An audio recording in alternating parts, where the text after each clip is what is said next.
नमस्कार दोस्तों। मेरा नाम डॉक्टर अमिताभ द्विवेदी है। मैं सुपर स्पेशलिटी हॉस्पिटल रीवा में कंसल्टेंट न्यूरोलॉजिस्ट के पद पर कार्यरत हूँ।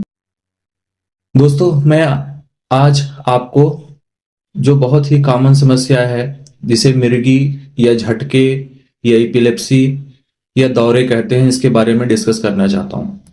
जैसा कि आपको पता है कि मिर्गी एक बहुत आम समस्या है। भारत में लगभग 50 लाख से 1 करोड़ लोगों को ये बीमारी है। तो सबसे पहले हम ये जानेंगे कि मिर्गी या दौरे होता क्या है। मिर्गी या दौरे एक तरह से ब्रेन में सेल्स की शॉर्ट सर्किटिंग होती है, जिसके कारण से जो मिर्गी से पीड़ित व्यक्ति है उसके शरीर में अकड़न आती है, आंखें ऊपर चढ़ जाती है, मुंह से झाग निकलता है, शरीर झटके खाने लगता है और बेहोशी आती है। और इसके साथ ही इसका जो समय है वो 1 से 2 मिनट या 4 मिनट 5 मिनट भी हो सकता है। अब हम यह जानेंगे कि मिर्गी के कारण क्या होते हैं। तो जो मिर्गी के कारण है वो एज के अकॉर्डिंग डिवाइड है।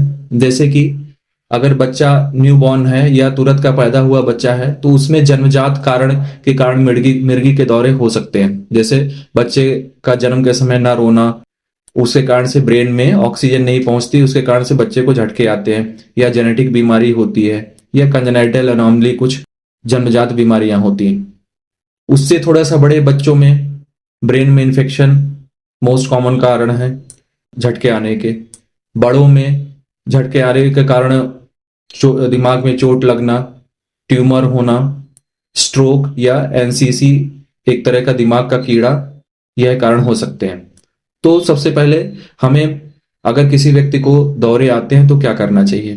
तो अगर किसी व्यक्ति को दौरे आते हैं तो हमें उसका तुरंत वीडियो रिकॉर्ड करना है, और अगली बार जब भी विजिट में जाएं डॉक्टर को तो वीडियो रिकॉर्डिंग दिखा सकते हैं। तो उससे हमें यह पता चलेगा कि व्यक्ति को दौरे हैं कि नहीं हैं, और दौरे हैं तो किस तरह के दौरे हैं, किस प्रकार के दौरे हैं।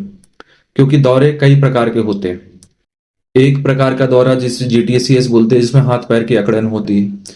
दूसरे प्रकार का दौरा होता है जिसमें व्यक्ति सुन्न पड़ जाता है। और भी एक तरह का दौरा होता है जिसमें झटके लगते हैं, जिसको मायोक्लोनिक जर्क बोलते हैं, जिसमें अगर व्यक्ति ब्रश कर रहा है तो हाथ में तुरंत झटके लगते हैं। और इसके लिए अब हम जानेंगे कि क्या इन्वेस्टिगेशन, क्या जांच करा सकते हैं। तो इसके लिए हमको एमआरआई ब्रेन कराना रहता है, और ईजी नामक एक टेस्ट होता है, उसको करा सकते हैं। ठीक है। और अब आते हैं ट्रीटमेंट पे। तो जो मिर्गी का दौरा है पूरी तरीके से लगभग क्यूरेबल है कुछ कंडीशन में, और इसमें एक दवाई से कंट्रोल हो सकता है, या कुछ पेशेंट को 2 या 3 दवाइयों की जरूरत पड़ती है।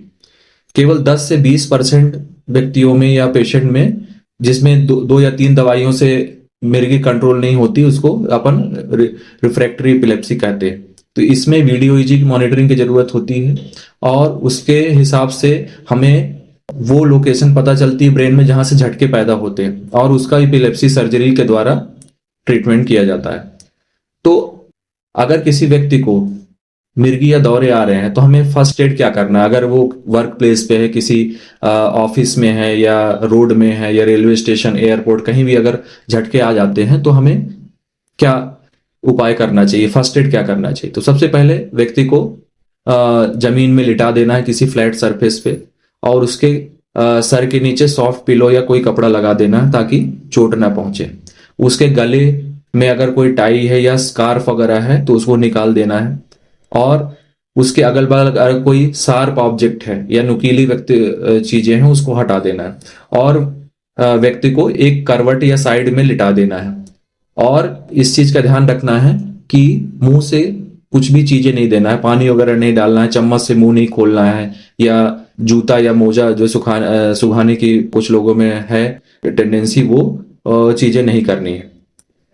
अब हम आते हैं कि भ्रांतियां क्या है, मिर्गी के लिए भ्रांतियां क्या है लोगों में। लोग यह सोचते हैं कि मिर्गी क्यूरेबल नहीं है या इसका कोई ट्रीटमेंट नहीं है। तो ऐसा नहीं है, मिर्गी क्यूरेबल है, और 50% केसे में, 50% केस में दवाइयां 2 से 3 साल चलती है, और उसके बाद दवाइयां बंद हो सकती है। और जो मिर्गी वाला व्यक्ति है वो अपनी नॉर्मल लाइफ जी सकता है, ऑफिस जा सकता है, काम कर सकता है। मेरे कई पेशेंट हैं जो डॉक्टर्स हैं, वकील हैं, इंजीनियर हैं, जो अपनी नॉर्मल रूटीन जी रहे हैं।